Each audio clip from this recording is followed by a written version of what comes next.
A paz do Senhor, povo de Deus. Eu quero aqui deixar um versículo da Bíblia para a meditação da igreja nesta manhã.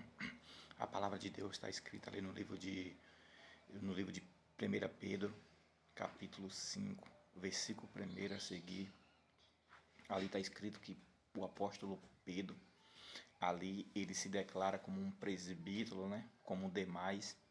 A humildade de Pedro é muito grande nessa área. E a Bíblia nos fala ali que o apóstolo Pedro começa a falar assim, ó, ao presbítero que há entre vós, como eu também sou presbítero, eu aconselho a vocês que pastoreiem o rebanho do Senhor. Então, irmãos, a palavra de Deus está falando aqui que o apóstolo Pedro estava aconselhando ali os presbíteros, que é o mesmo pastor, para pastorear o rebanho do Senhor. O apóstolo Pedro não falou assim aos pastores, pastorei o rebanho do Senhor. A Bíblia está falando, e aos presbíteros, como eu sou presbítero entre eles, pastorei o rebanho do Senhor.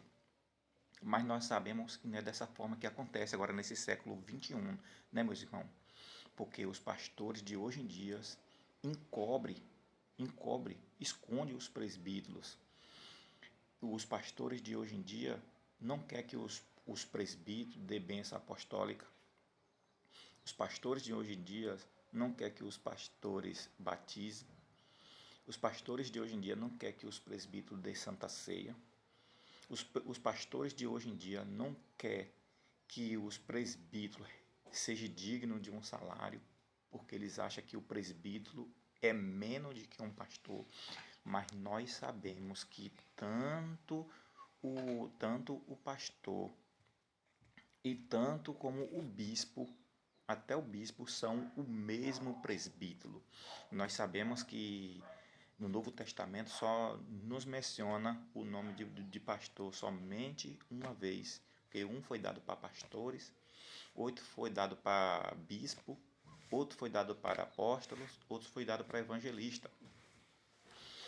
E a Atos dos Apóstolos fala muito mais sobre os presbíteros.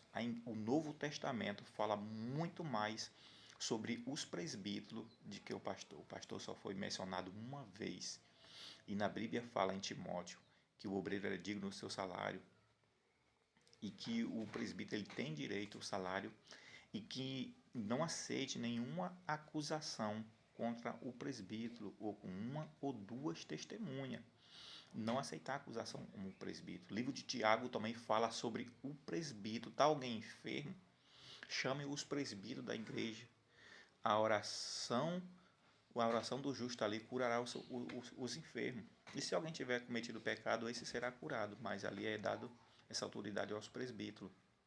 Mas os pastores escondem isso dos presbíteros, humilha os presbíteros, despreza os presbíteros, mas sabendo que o presbítero é o mesmo pastor, mas eles escondem isso, eles não honram o pastor, eles não honram, os pastores não honram os presbíteros, eles o desprezam. E isso, irmãos, a gente tem que orar ao Senhor, buscar a face do Senhor, ter conhecimento da palavra, porque muitas vezes os pastores escondem dos presbíteros. E os presbíteros têm que procurar ler mais a Bíblia para poder entender que ele tem o mesmo chamado para pastorear, para doutrinar, ensinar.